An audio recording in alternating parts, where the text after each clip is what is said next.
5 women savagely mutilated were the victims of the most notorious serial killer ever to elude police. He was known as Jack the Ripper. He was a cunning and egotistical killer with a penchant for extracting organs from his victims. He terrorized the streets of London in the fall of 1888. Who was Jack the Ripper? Why hasn't he been identified?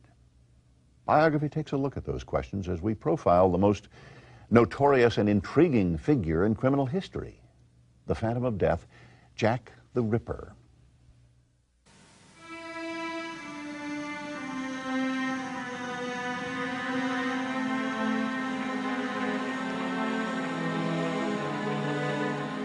My knife's so nice and sharp, I want to get to work right away if I get the chance. Good luck. Yours truly, Jack the Ripper.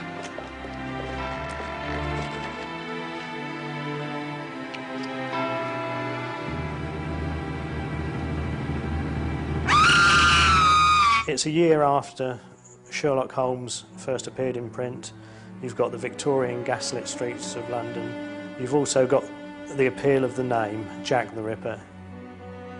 The murders became famous. Once the name Jack the Ripper had been invented, they became a total sensation.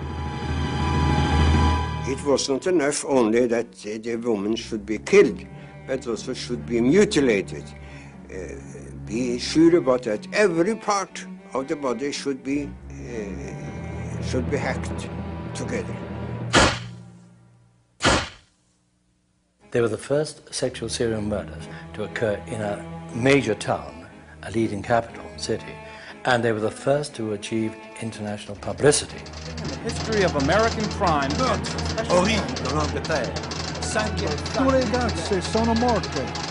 What fascinates people is not the murders themselves, it's the puzzle. Who? Who did it? Why weren't they caught? And it's that puzzle which teases everybody.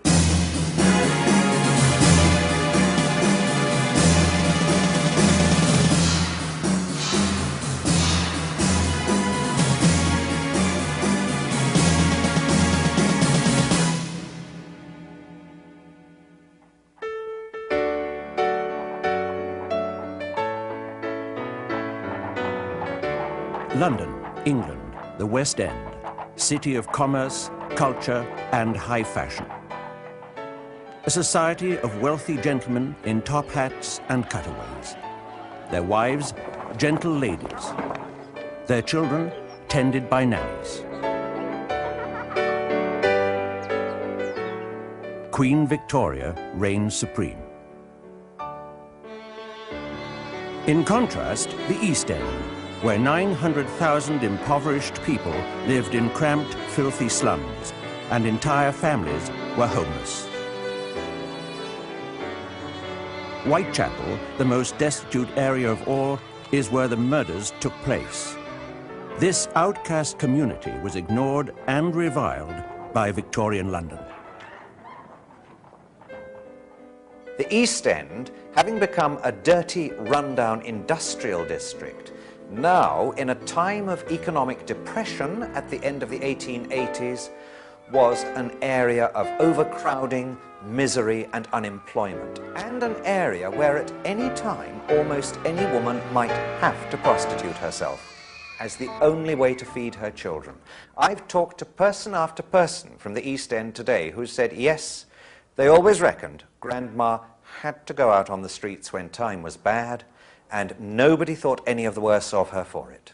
The life of these women, one tends to sometimes forget, is just how brutal and how harsh it was. You could buy one of these women for 3 pennies, or 2 pennies, or a loaf of stale bread. The price of 3 pennies was fixed because that was what the women would pay for a large glass of gin.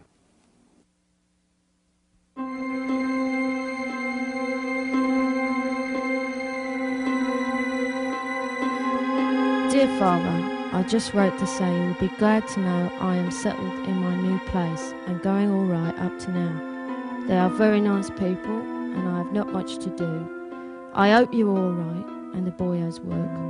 So goodbye now for the present. Yours truly, Polly. Answer soon please and let me know how you are. Polly Nichols was murdered on the 31st of August 1888, and on that particular day she'd had 3 customers. But she'd spent the money on gin. So when she turned up at the lodging house to get a bed for the night, not only was she drunk, but she didn't have any money for a bed. But she felt pretty confident about getting a 4th customer because she thought she looked particularly attractive. And the reason she thought she looked so attractive was because she was wearing a new hat. I mean, she was drunk, she's got 5 front teeth missing, but she was wearing this new hat. And the last words to the lodging house keeper were, "See what a jolly bonnet I'm wearing." August the 31st, 1888 was the first Ripper murder. Mary Ann Nichols, known as Polly, a streetwalker in her early 40s, was found dead in Bucks Row, Whitechapel, at approximately 3:45 in the morning. She had been dead approximately 20 minutes when she was found, and in the mortuary they discovered that not only had her throat been cut, but there was a great gash in her abdomen.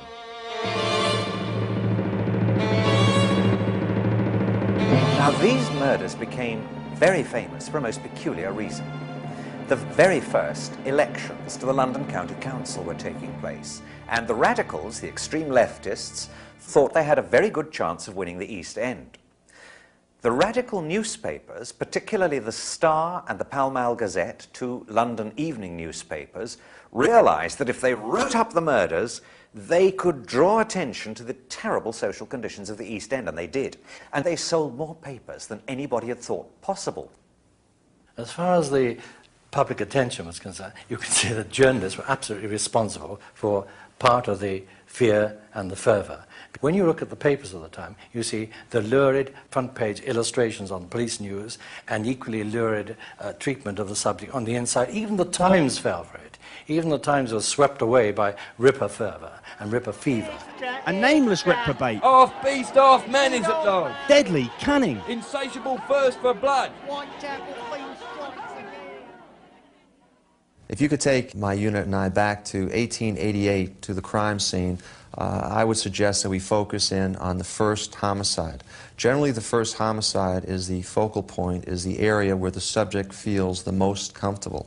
And that would be the area where either he is employed or where he resides. I believe the subject would go back to the scene, go back there and kind of hang around there and fantasize and relive the crime. You could have situations where the murderer's standing here, the victim's lying there, the murderer's covered in the victim's blood, he's left his fingerprints and handprints all over the murder scene. There's no way you could combine the two. The scientific knowledge didn't exist for that to happen. So literally, you have got to catch the murderer in the act of murder.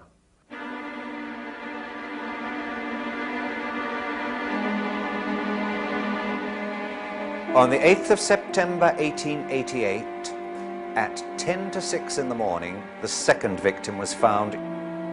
She had been kicked out of her nearby lodging house at midnight for not having the money she needed to pay for her bed. She expected to earn it, but clearly didn't find it, as she was last seen alive at 5:15, negotiating with a client who was probably Jack the Ripper on the pavement outside number 29 Hanbury Street.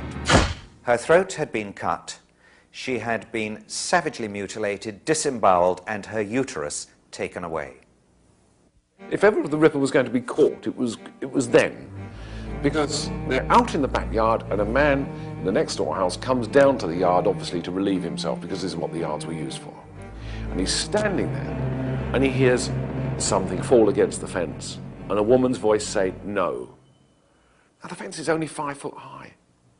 All he's got to do is look over the fence and he would have seen Chapman with her killer, with the Ripper.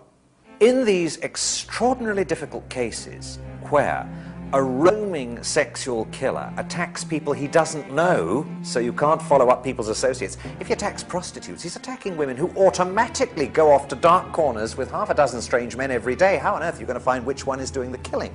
I think by Victorian standards, the investigation into the series of Whitechapel murders was conducted as well as possibly they could manage in those days. They put extra manpower on the streets. They had intensive door-to-door inquiries. All leads were followed up, even ridiculous leads. Prostitutes described a local man who had been threatening them. Well, he's short and he's stocky, and he's got the blackest hair and a black moustache and the thickest neck you ever saw. He's got a cap and like a leather apron, and he waves his knife about and he shouts, "I'll rip you up!" When the Ripper murders began, the Metropolitan Police, they rapidly announced that although they couldn't name him, they didn't even know his name, their principal suspect was a local poor Polish Jewish immigrant, nicknamed Leather Apron. Scotland Yard quickly arrested John Pizer as Leather Apron in order to stop the press from printing inflammatory articles about an immigrant man threatening London women. There was no evidence implicating Pizer in the murders, and he was quickly released. But the incident fed ethnic tensions in the East End. The Irish were resented by the native English. The Irish themselves resented the new influx of Jewish immigrants who settled particularly in the parish of Whitechapel, because that was where the ancient two synagogues of London had always been, and they were racing in, fleeing the pogroms of Russia and Bismarck's clearances of Jews in Silesia. Onto that Jewish community is projected the idea that it's a Jew that is the Ripper, the murderer, because no Englishman, no East Ender would actually have committed such a crime. So the Jews are already becoming, the immigrant Jew is becoming the scapegoat and the suspect for the Ripper murders. The police next turned their sights on doctors who performed amputations and surgery. Perhaps the killer, who extracted organs from his victims, was a doctor. It is apparently an amputation knife, a late 19th century amputation knife. And certainly it's the sort of weapon which could have done the murders. A number of medical students whose brains had been unhinged were being sought after. And in fact, there was a time when to be a doctor and to carry a bag around made you an enormously suspicious person. The idea that the Ripper was a doctor came from one and one only of the medics who examined the bodies. Dr. Bagster Phillips, after examining Annie Chapman's body, said this was the work of an expert. The abdomen had been entirely laid open. The intestines, severed from their mesenteric attachments, had been lifted out of the body and placed on the shoulder of the corpse, whilst the pelvis, the uterus, and its appendages had been entirely removed. Obviously the work of an expert, of one at least who had such knowledge of anatomical examinations as to be enabled to secure the pelvic organs with one sweep of the knife. The people at the top had the medical evidence surveyed by Dr. Bond of Westminster, a police surgeon they trusted implicitly, and Bond's full report on all the medical evidence in the case said no skill at all, not even the skill of a butcher.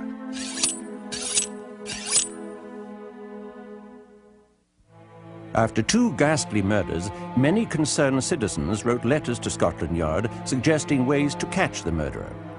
The most popular idea was to have armed police pose as prostitutes.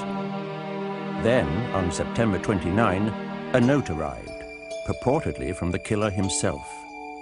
The signature was brilliant. Dear boss, I keep on hearing the police have caught me, but they won't fix me just yet. That joke about the leather apron gave me real fits. I'm down on oars and I shan't quit ripping them till I do get buckled. Scotland Yard was now very fearful that the mysterious Whitechapel fiend would soon strike again. My knife's so nice and sharp, I want to get to work right away if I get the chance. Yours truly, Jack the Ripper. The name, Jack the Ripper. Probably invented by a journalist, certainly first appearing in the Dear Boss letter. But what a name for an undiscovered ghoul. Charles Warren, head of Scotland Yard, was under siege. The killer was still at large. His superiors were furious, and the public had no confidence in him. The radical press wanted him out. 1 square mile in the centre of London had its own police force. The City of London Police and its Commissioner, Major Henry Smith, were about to be drawn into the hunt for Jack the Ripper. Extra reinforcements were put into the area. And also, it seems silly now, although I'm sure the intention was well meant, notice was given out advising the prostitutes to stay off the street. 24 hours later, the worst fears of the police were realized.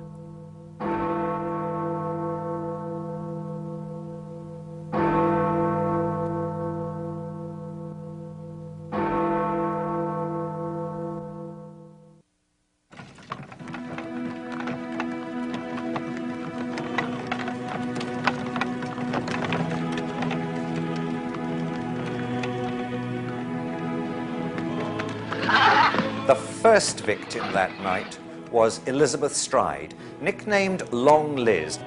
She had been seen hustling for trade up and down a little road called Berners Street in the East End during the evening from 11 p.m. Her body was found at about 1 o'clock in Dutfield's Yard, a little opening off Berners Street. Her throat had been cut, but she'd not been mutilated, and it is thought that the Ripper may have been frightened off by hearing Diemschutz's pony and trap approaching. Murder slipped out from behind the gateway, headed west, and crossed the invisible boundary. We're not, no big wall or ditch to jump, it's just crossing from one side of the street to the other. Crosses from Scotland Yard territory into the city. It is there, then, he picks up the second prostitute on that night, a prostitute called Catherine Eddowes. Night, old cock.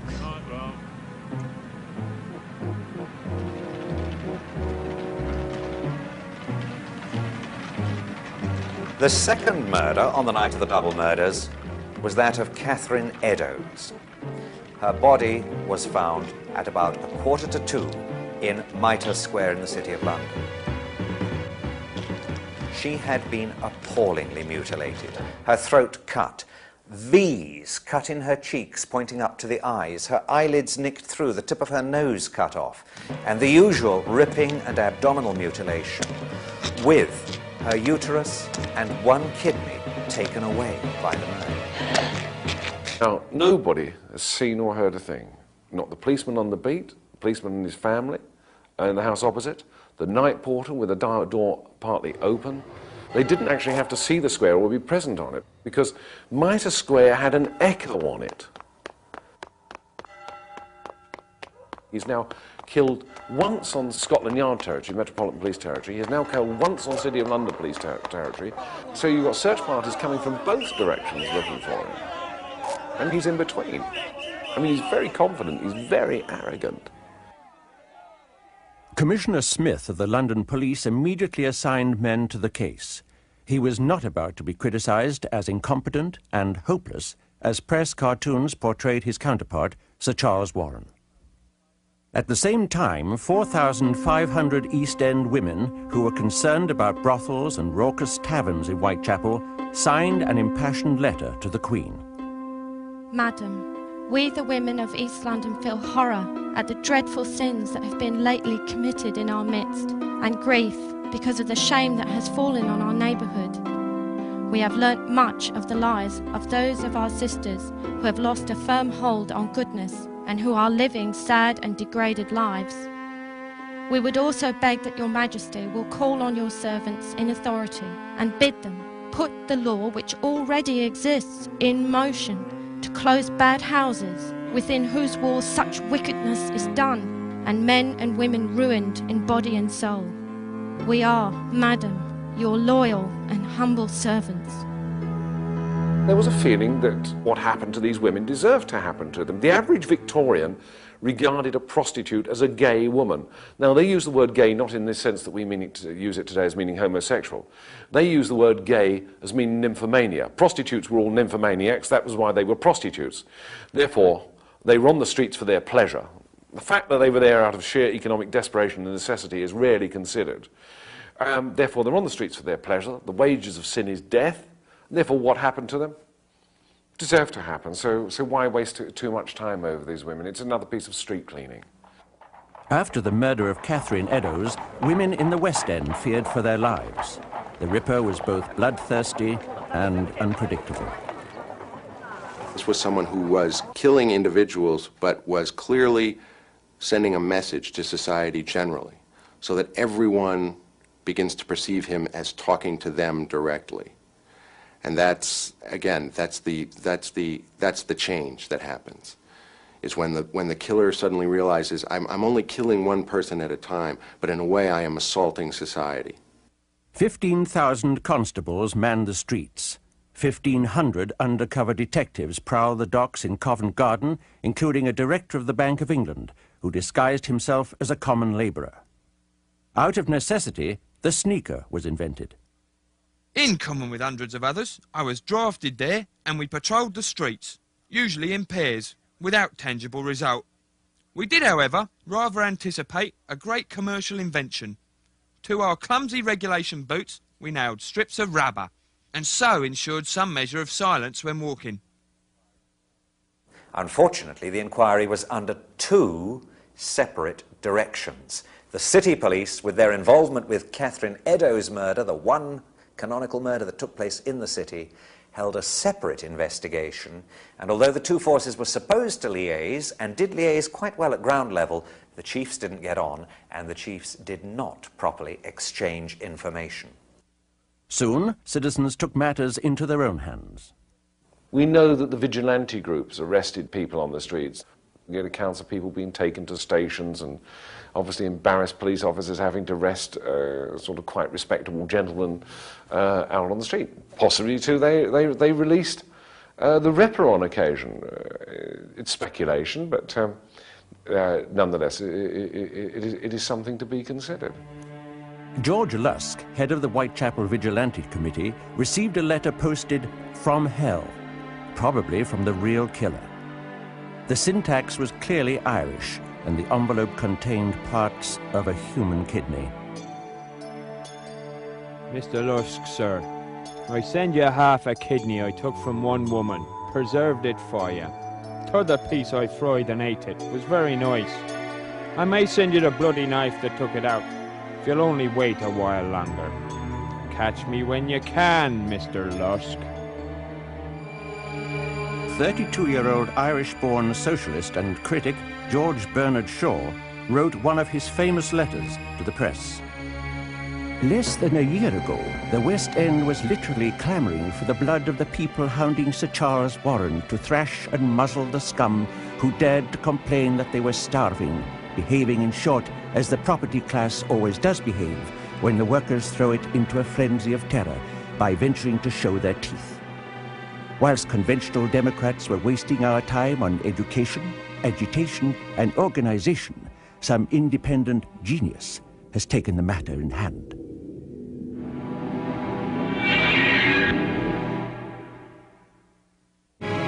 A murdering fiend called Jack the Ripper had killed 4 women. How many more would die before he was through? It escalates. It constantly escalates. And we see this more clearly probably in the Ripper case than in anything else. The constant escalation of mutilation. You've got the murderer. He's now working to some timetable of his own. It goes like this. 31st of August, he kills Polly Nichols. 8th of September, he kills Annie Chapman. 30th of September is the double event. He kills Stride and Eddowes. 8th of October, nothing happens. 30th of October, nothing happens. The night of the 8th, 9th of November, he meets his 5th and final victim. And this is this young prostitute called Mary Kelly.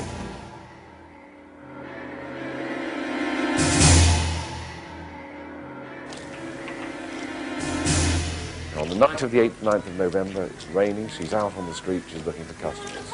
She picks one up around about midnight, takes him back to her room, and one of the other prostitutes sees her drawing the curtains of her room, and as she did so, Kelly is singing a music hall song. It was only a violet I plucked from my mother's grave.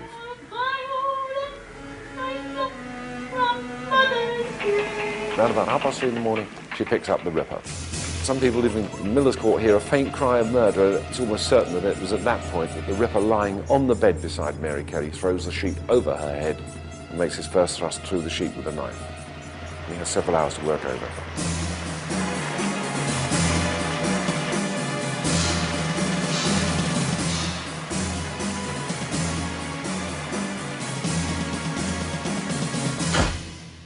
She had been absolutely savagely mutilated, almost cut to pieces, her abdomen entirely emptied and the contents left scattered around on the bed beside her. Pieces of flesh had been left on a table beside the bed. Her heart had been extracted from her thorax And it is possible, from the way the doctor described this, that that was taken away. There is the photograph of the murder. She's lying on the bed facing the window. You can just see the puff sleeves of her chemise. This is what confronts the police when they get there to begin the investigation. News of Mary Kelly's savage death stunned the world. Eine furchtbare Morde in London, in Whitechapel. Das ganze Stadt. Nothing in the history of American crime can, with special horror, be said to outmatch East End butchery. The horrendous murder of Mary Kelly alarmed Buckingham Palace and greatly distressed Queen Victoria. She promptly telegrammed her Prime Minister with an urgent message. This new, most ghastly murder shows the absolute necessity for some very decided action. All the courts must be lit and our detectives improved. Sir Charles Warren, the beleaguered head of Scotland Yard, was already on his way out. The fifth Ripper murder sealed his fate, and he resigned. That must have been another great high for him. I did all this. I caused this sensation. It's my doing. And again, it feeds the vanity and the arrogance. 12th of November, 1888. My name is Joseph Barnett. I reside at Mary Kelly's lover, Joseph Barnett, was summoned by the coroner to identify what was left of her decimated body. I have lived with the deceased 1 year and 8 months. Her name was Marie Jeanette Kelly. I have seen the body. I identify her by the ear and the eyes. Now, the Ripper had killed 5 women in ever-increasing acts of violence. Scotland Yard and the city police kept extra forces on the street and continued to search for the Phantom of Death. The police at the time were hampered. They were hampered by the fact that they had no experience of sexual serial murders. They had no files to look at. They had no reliable consultants who could come along and say, it'll be a man like this, look for this sort of man. They therefore were looking for the traditional madman, someone who was, say, foaming at the mouth or had a vacant stare. If I was conducting an interrogation of this individual back then, I probably would focus in on the fact, if it was Jack, say, hey, Jack, I know you got blood on you, Jack. I know you got blood on you. It's not a question of whether or not you did it or not. I know you did it, but I know you got blood on you. I think you can say Jack the Ripper was cunning rather than clever. Clever he may have been, we just don't know. But certainly he had luck on his side and must have had a degree of animal cunning to escape the police net. 5 women had been brutally killed, and still nobody could name the man who had committed the crimes. 4 years later, in 1892, the file was closed on Jack the Ripper. 2 years later, Sir Neville Macnaghten, senior official of Scotland Yard, wrote a memorandum stating the 3 chief suspects he believed might have been the Ripper. No one ever saw the Whitechapel murderer. Many homicidal maniacs were suspected, but no shadow of proof could be thrown on any case. I may mention the case of 3 men. Mr. M. Druitt, said to be of good family, who disappeared at the time of the Miller's Court murder, whose body was found in the Thames about 7 weeks after that murder. He was sexually insane, and from private information, I have little doubt that his own family believed him to be the murderer. Michael Ostrog, a Russian doctor and a convict, who was subsequently detained in a lunatic asylum as a homicidal maniac. Kosminski, a Polish Jew and resident of Whitechapel. He had a great hatred of women, especially of the prostitute class. He was removed to a lunatic asylum in March of 1889. Macnaghten's memorandum was published in 1915, and ever since, criminologists have debated its merits. Chief Anderson of the Metropolitan Police wrote that the Ripper had been positively identified. He was a local Jewish man, picked up after the final murder and put into an insane asylum. He could not be named or tried because he had gone insane and was unable to defend himself. When you search the asylum records looking for an immigrant patient from Whitechapel who fits, there is only one who fits with the timing of the end of the murders, and that is a man called David Cohen, 23 years old, who was taken by the Metropolitan Police because he had had a fit of raving mania and they picked him up on the streets. He was taken by the police 4 weeks after the last murder. It looks as though David Cohen was the man they believed was Jack the Ripper. While 19th century police believed that a serial killer was a homicidal maniac, this view would be expanded in the 20th century, when 70 more suspects would be named as Jack the Ripper.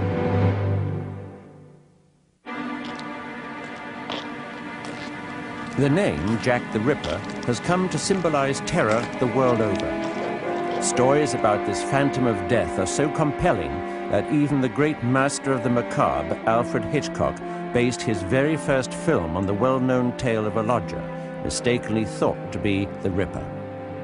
In his film, Jack is called the Avenger.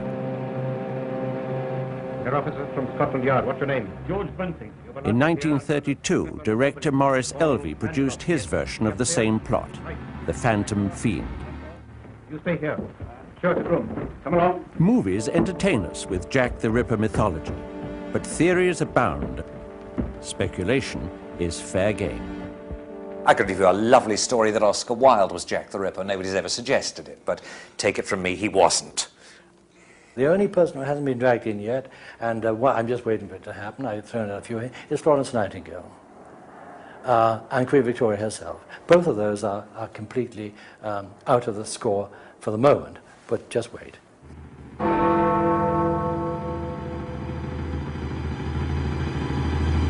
Cream has been put forward as a suspect for Jack the Ripper, although he was in prison in Illinois in the USA at the time of the Ripper murders, which I think writes him off conclusively. The Cream theory originates from the fact that the hangman Billington, whilst on the scaffold hanging Cream, heard the words, "I'm Jack the," as the trapdoor was sprung, and then it was cut off by the rope.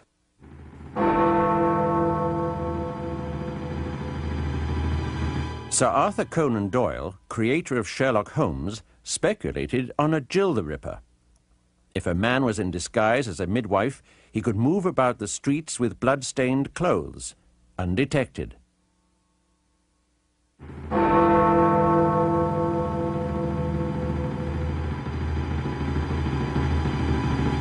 Chapman does remain a plausible suspect. He was, of course, a different sort of killer when apprehended at the turn of the century. He was poisoning wives. Now, this is a far cry from a lust killer murdering prostitutes.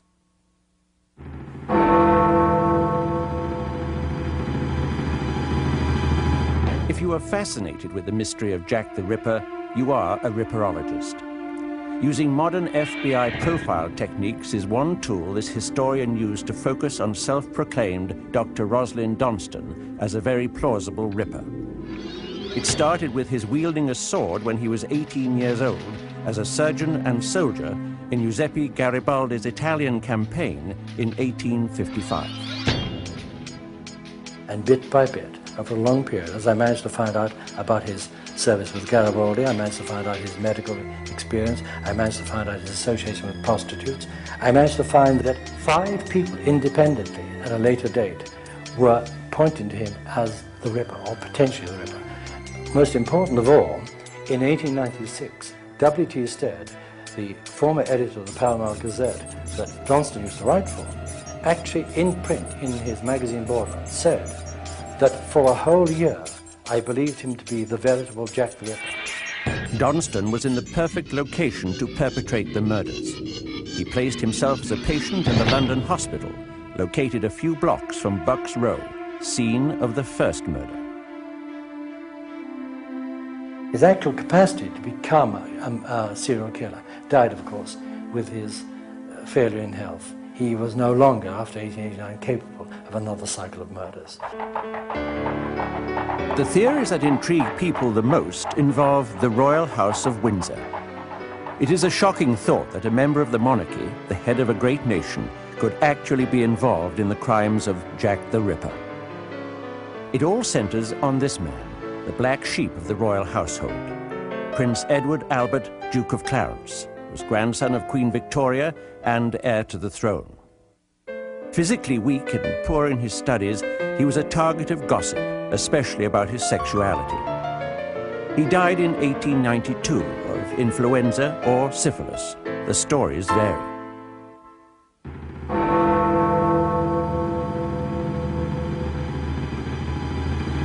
The royal theories began in earnest when Sir Thomas Stowell published an article in 1970 stating that Sir William Gull, physician to the Queen, committed the murders with the Prince, who was in the delusionary stage of syphilis and was somehow compelled to slaughter prostitutes.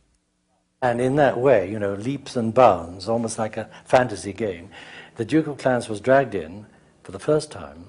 That immediately attracted worldwide attention because anything to do with the royal family sells newspapers. Then, in 1973, a bizarre new twist. The Prince had fathered a daughter with an East End Catholic woman. Gull and Freemasons covered up for the Prince. And the whole thing was a Masonic conspiracy to save the crown because the Duke of Clarence had done something he shouldn't have done. He had married a Roman Catholic lady and had a child by her, and that was death for the royal family. So, in fact, all the people who knew about it had to be eliminated. There were 5 prostitutes. According to that theory, Gull and the Prince rode through Whitechapel in a coach and sought out Mary Kelly and the 4 other prostitutes. They mutilated the bodies and lay them on the street to be found by the police.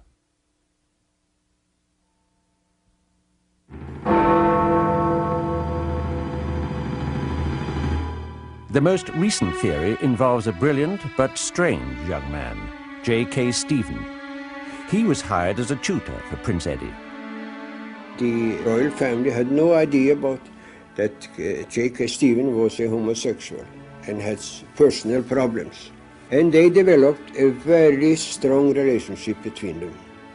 Very strong. When the prince became engaged to marry, an infuriated Stephen went on a murderous rampage of prostitutes, with Prince Eddie as his lookout. J.K. Stephen, who I think was Jack the Ripper, was a loner to some extent. But he was more than a lust murder. He really wanted to kill the woman piece by piece. If any of these theories are true, there was a cover-up of majestic proportions. That the heir to the English throne was either an accomplice to the Ripper murders or Jack the Ripper himself is the stuff of bestsellers and television movies.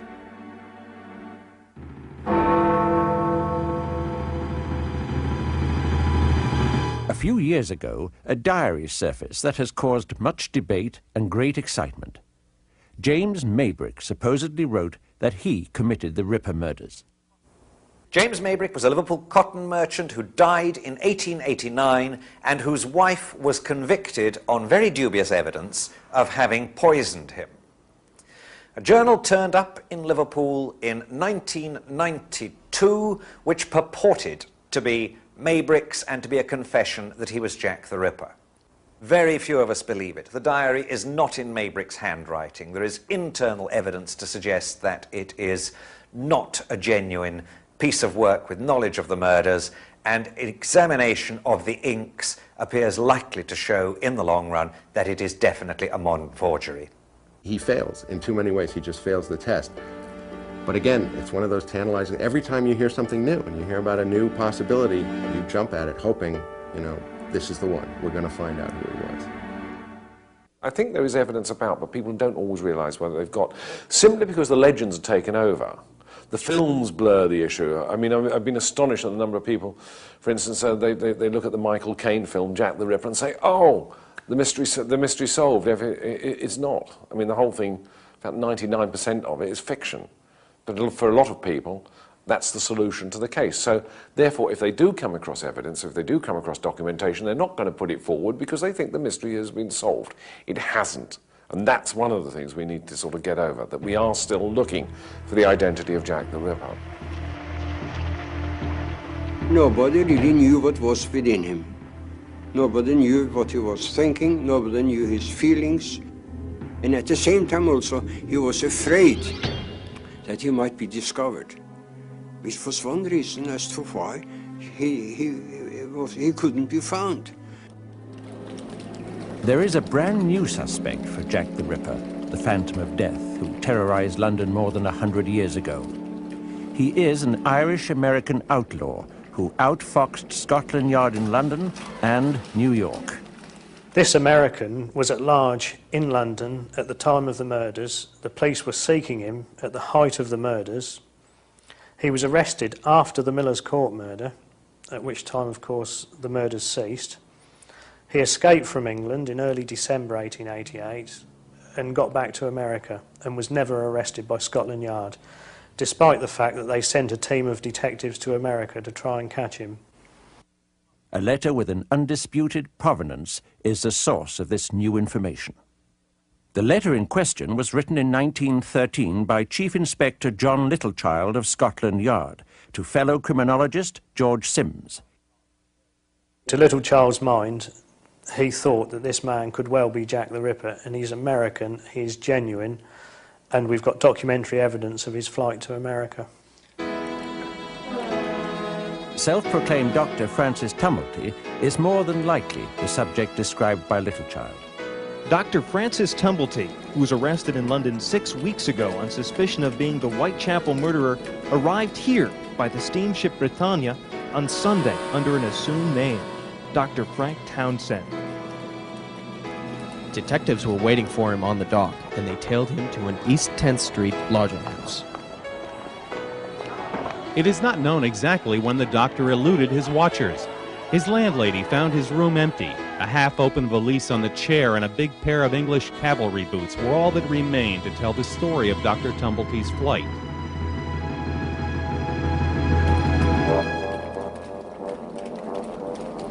Tumblety used many aliases. He may well have chosen the name Blackburn to purposely align himself with an infamous Dr. Luke Blackburn, a staunch Confederate and instigator of nefarious plots during the time of the Civil War. Dr. Tumblety, alias Blackburn, the person who was arrested in London a week ago as Jack the Ripper, was a well-known character in Brooklyn many years ago. In the 60s, he used to walk down the street in his uniform, accompanied by a big dog. April the 16th, 1865. President Abraham Lincoln was assassinated. Tumblety, possibly mistaken as the infamous Confederate Dr. Luke Blackburn, was arrested. This was the report Colonel Baker gave Washington about their prisoner. All his papers were examined. He has gained an extensive notoriety as an impostor and quack, but nothing was found in them lending to implicate him with the assassination. Within a few weeks, he was released. Washington, D.C., May 26, 1865. To the Honorable E.M. Stanton, Secretary of War. Sir, I have the honor to recommend the release from custody of F. Tumblety, prisoner now at the Old Capitol. Very respectfully yours, H.G. Burnett, Provost, Colonel, and Judge Advocate. Tumblety wrote in one of his 3 published books, "I am the most well-known person in the entire city of Washington."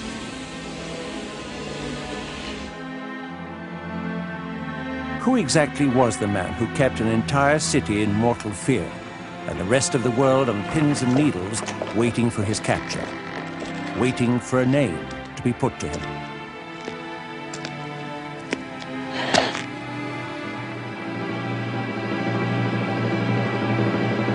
Serial killing is certainly as old as human society is.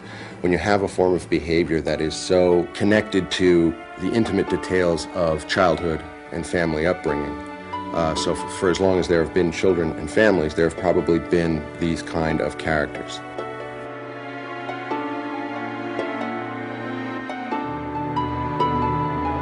Jack the Ripper, the Phantom of Death.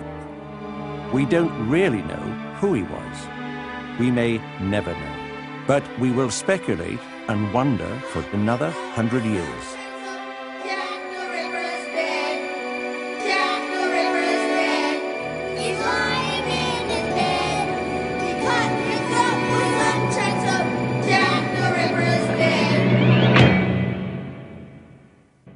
Today, as children in East London sing about Jack the Ripper, the question of who Jack the Ripper was still intrigues and baffles. There's no telling if this unsolved mystery will ever be solved.